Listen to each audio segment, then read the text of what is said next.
Bueno, con nosotros, como todas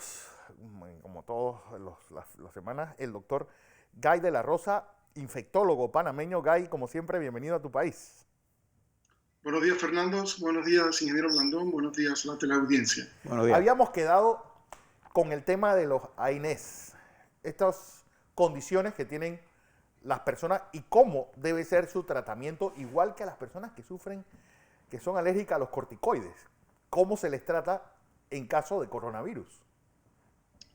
Sí, claro, este es un problema un tanto difícil de contestar porque hoy en día sabemos que la dexametasona no funciona. Creo que los datos son contundentes por parte del estudio Recovery y Ajá. la data así lo indica con una muestra lo suficientemente amplia.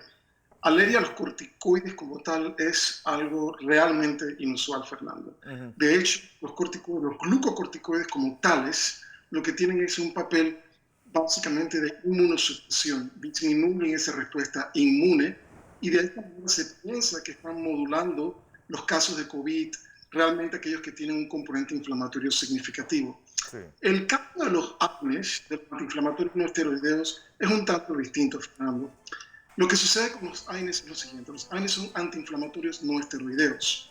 Ajá. Existen propiedades, los selectivos y los no selectivos. Cuando se habla de selectivo y no selectivo se refiere a una enzima que se llama ciclooxigenasa. Los no selectivos son el típico caso del ibuprofen, el Motrin, el naproxen, la aspirina. Estos se llaman los inhibidores no selectivos. Pero tenemos los inhibidores selectivos, que son los que terminan en coxib. Por ejemplo, el celecoxib es el ejemplo clásico. Y lo que sucede es que al principio de la pandemia, ciertos investigadores en Francia elevaron la preocupación de que el uso de los antiinflamatorios no esteroideos estaba asociado a un incremento en cuanto al riesgo de complicaciones y mortalidad. La teoría al respecto se basa en que los antiinflamatorios no esteroideos tienen la capacidad a nivel de laboratorio de inducir la expresión de los receptores que utiliza el virus, que es el receptor de ECA2, y que esto potencialmente implicaba complicaciones para aquellos pacientes que estuvieran tomando los AINES o inhibidores, los antiinflamatorios no esteroideos. Lo cierto es que se han realizado varios estudios hasta la fecha, ninguno de los cuales ha asociado el uso de estos antiinflamatorios no esteroideos con un incremento ya sea en hospitalizaciones o un incremento en cuanto a mortalidad.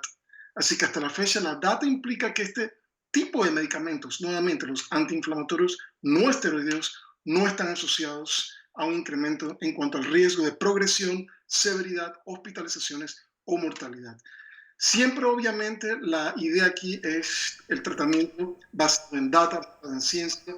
Si se trata de manejo en cuanto a síntomas se refiere, lo que es el cuadro febril, la fiebre, lo que debe utilizarse, en mi opinión, primordialmente debe ser el acetaminofén o paracetamol.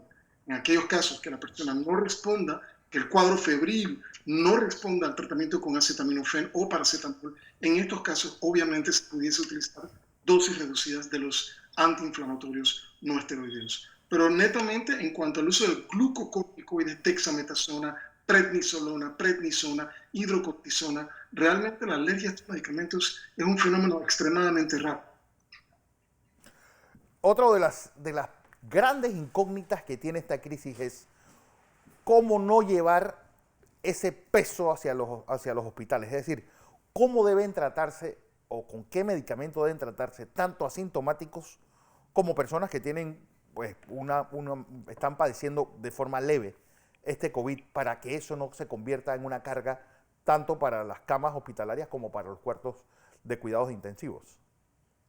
Y este es otro punto muy importante, Fernando, porque sabemos que la historia natural de los pacientes de COVID-19 se caracteriza por la mayor parte de las personas infectadas van a tener una evolución positiva. Y eso lo sabemos con data que ha sido generada tanto en China, Estados Unidos, Europa. Estamos hablando del 80% de las personas infectadas que realmente tendrán un curso leve, quizás moderado. Es ese 15 a 20% de las personas que eventualmente van a tener hospitalización y requerimiento para cuidados intensivos junto con intubación y ventilación mecánica. El problema que tenemos hoy en día es que hasta la fecha Ujú. no tenemos medicamentos que hayan sido comprobados con estudios randomizados, aleatorizados, con control de placebo, en donde podamos hacer una intervención temprana Ujú. en el curso de la evolución de los pacientes con COVID-19. Sabemos que existen factores de riesgo, como son las enfermedades de fondo, como lo son obviamente la inmunosupresión, Nadia, la diabetes, la Nadia, hipertensión, la que todas tiene estas conferencia ayer. enfermedades crónicas pulmonares y cardíacas, las cuales representan factores de riesgo. Sin embargo, hasta la fecha no tenemos una intervención farmacológica que haya sido comprobada que funcione de una manera convincente y categórica. Ahora quiero hacer un paréntesis aquí. Sabemos que el Remdesivir funciona, sabemos que la dexametasona funciona, esto lo sabemos con certeza basada en la data que ha sido publicada hasta la fecha. Sin embargo, quiero traer nuevamente a colación un punto de disputa. Y realmente yo sé que hay personas que van a estar en contraposición con mi comentario, pero realmente esta es mi opinión.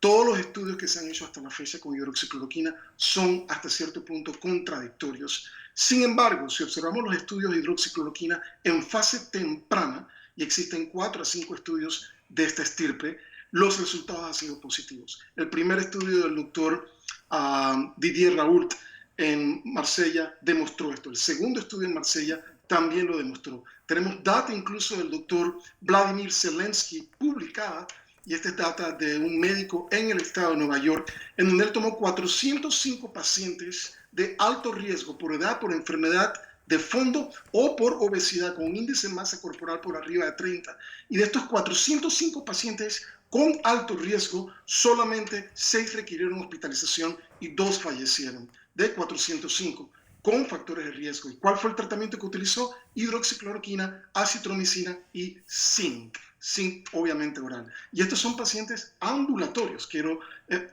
aclarar. Así que data muy importante. Observemos la data de Brasil. El estudio de Brasil, publicado también. Estamos hablando de 636 pacientes sintomáticos, los cuales fueron monitorizados por telemedicina. Y cuando vemos los datos, 1.2% progresaron a hospitalización si iniciaron el tratamiento con hidroxicloroquina antes de los 7 días posterior al inicio de los síntomas, versus 3.2% de aquellos que iniciaron el tratamiento posterior a los 7 días al inicio de los síntomas, versus 5.4% del grupo control. Así que realmente esta es data. Aquellas personas que están en contra del uso de hidroxicloroquina con acitromicina nunca van a ser llamadas a esta data. Me llama la atención porque se enfocan en la data hospitalaria, la cual obviamente implica un paciente que ya tiene un curso en su historia natural, en su evolución de la enfermedad, en cuyo punto, cuando hacemos la intervención farmacológica, es probable que el rol de la hidroxicloroquina esté minimizado. Hasta la fecha no he visto ningún estudio que esté en contraposición al uso realmente temprano. El argumento que usan aquellas personas acerca de la hidroxicloroquina es que existe un riesgo cardiovascular. Y realmente cuando observamos la data combinada, observemos el estudio de Oxford. El estudio de la Universidad de Oxford son arriba de 30.000 personas tratadas con hidroxicloroquina y acitromicina, y se compara esto con un grupo control. Y cuando vemos el incremento del riesgo es realmente mínimo, es aproximadamente, creo que son 40 de cada 100.000 personas expuestas. Así que realmente el riesgo es pequeño y no estamos hablando de mortalidad, estamos hablando de riesgo de desarrollo de arritmias, lo cual no necesariamente implica mortalidad. Así que realmente esta data hay que verla en conjunto, hay que verla con una apreciación holística, con Sí. una apreciación global. Si nos enfocamos en los estudios hospitalarios, creo que cometemos un error. Y aquí quiero hacer un llamado alto y claro. Todos los médicos en Panamá que han utilizado hidroxicloroquina con acitromicina tienen que salir adelante y tienen que emitir su juicio.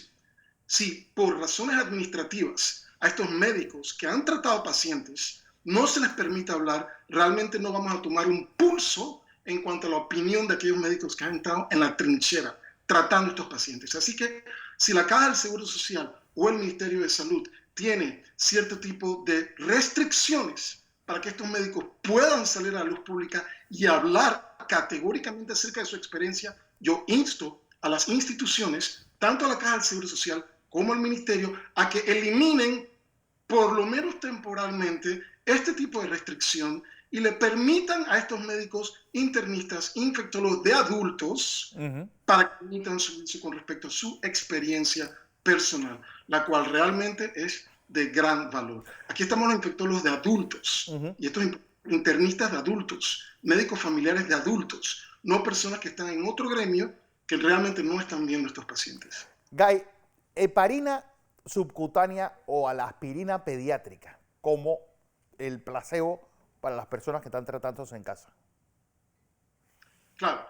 Y yo pienso que esto de la heparina subcutánea es importante. Todo paciente hospitalizado, particularmente los que tienen COVID-19, a menos que tengan una contraindicación, deben estar recibiendo heparina subcutánea de manera profiláctica. La pregunta obviamente es la administración de anticoagulantes, que no fue como la heparina subcutánea, sino lo que es la administración de la heparina a nivel sistémico, a nivel intravenoso, como la administración de otros anticoagulantes de segunda generación que hoy existen incluso en el mercado en Panamá y en los hospitales. Yo pienso que en estos cuadros, cuando ya se tiene pruebas de laboratorio que indican que existe un cierto grado de síndrome de hipercoagulabilidad, el tratamiento de estos pacientes tiene que ser a nivel hospitalario, tiene que ser a base de estos anticoagulantes. La data post-mortem, es decir, de autopsias, claramente demuestra compromiso tanto de pequeños vasos sanguíneos como de grandes vasos sanguíneos con formación de trombos y coágulos. A nivel lo que es ambulatorio, a menos que exista una contraindicación para el uso de aspirina, yo estaría completamente de acuerdo.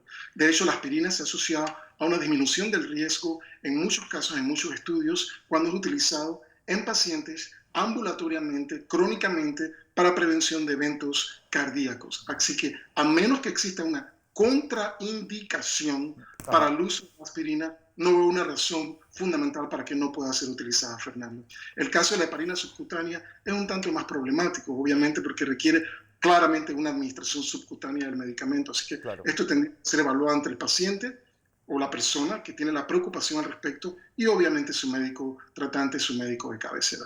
Don José Blandón con nosotros.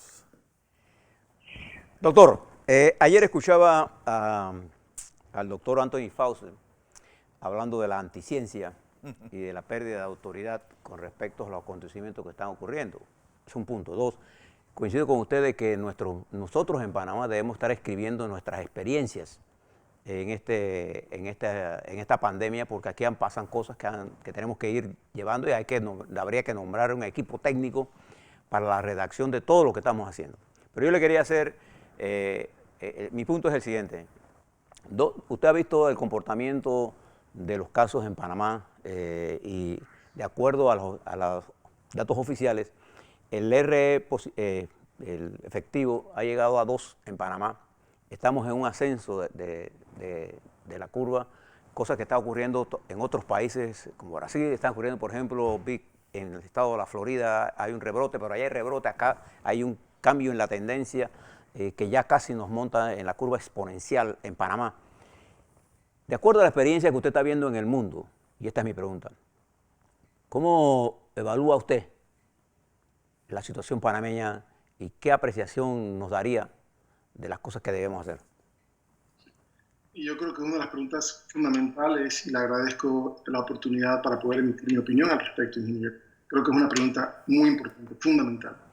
Lo que estamos viviendo hoy en Panamá con respecto al incremento del número de reproducción efectiva es realmente esperado. Yo pienso que no debemos alarmarnos por el simple hecho de que el número de reproducción efectiva está en ascenso. El momento en que hicimos cierto grado de apertura, bloque 1, bloque 2, etc., esto era de esperarse. Así que la pregunta que debemos hacernos es nuevamente cuál es el nivel de preparación de nuestros sistemas, tanto sistemas de salud, sistema económico, y cómo debemos afrontar esto. Lo que está ocurriendo en Estados Unidos es similar. Cuando vemos el comportamiento de la curva epidemiológica en estados donde ya existe apertura, lo que se está viendo es un incremento de casos. Algunas personas aducen que este incremento de casos ha sido producto o consecuencia de las protestas que han ocurrido a lo largo de las últimas 2-3 semanas, lo cual puede ser cierto. Sin embargo, la simple apertura va a llevar a un incremento en la transmisión comunitaria, incremento en el diagnóstico, incremento en el número de hospitales. Así que no debemos alarmarnos. Lo que debemos hacer para el frente, mirando el futuro, es cuál es el tipo de cosas que debemos realizar en Panamá para poder afrontar todos estos picos, estos rebrotes que van a ocurrir, porque esto va a ocurrir. Hasta que no tengamos una vacuna efectiva, hasta que no tengamos vacunación masiva en la población, va a ocurrir. Esta transmisión definitivamente es un hecho. Así que, ¿qué debemos hacer? Fortalecer nuestro sistema hospitalario.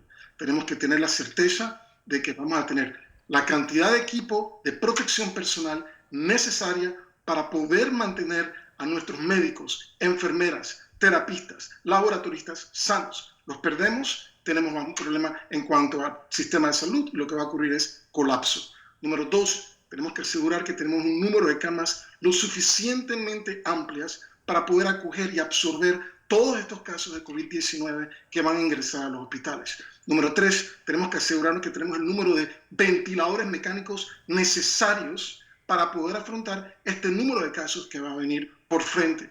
Número 4, desde el punto de vista hospitalario, tenemos que incrementar la capacidad diagnóstica. Y cuando me refiero a capacidad diagnóstica, no es solamente COVID-19, es la capacidad diagnóstica en general. Es decir, laboratorios en general, hemogramas completos, serologías, por lo que sea. Es importante que los laboratorios tengan la cantidad de reactivos, insumos necesarios, porque una vez que estos pacientes fluyen y son internados, son hospitalizados, lo que va a ocurrir subsecuentemente es utilización de los recursos del hospital. Y me refiero a recursos de laboratorio, como también a medicamentos para tratamiento de soporte.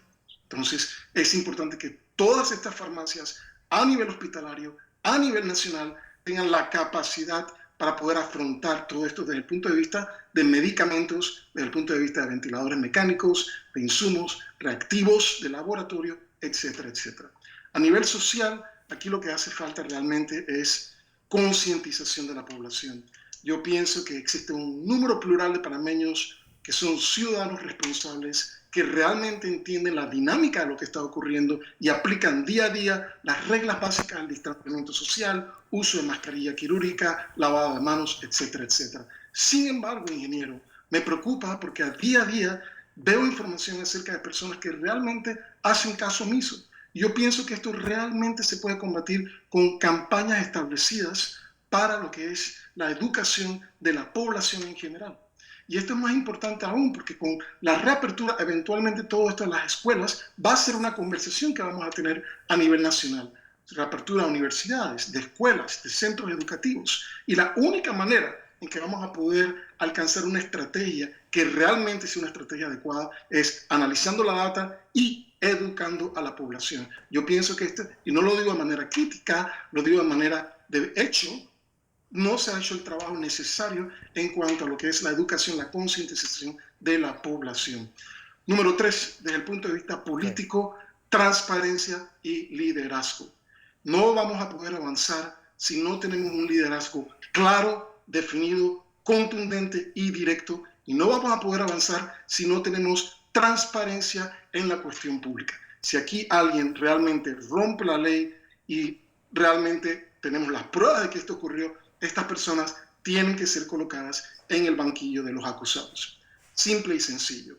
Los días en donde las personas pueden hacer cosas y se salen con las suyas tienen que terminar. Y eso realmente lo que crea es un sentimiento de falta de creencia en las instituciones gubernamentales. Y esto no es una crítica a un partido específico, esto es un problema crónico que tenemos en Panamá.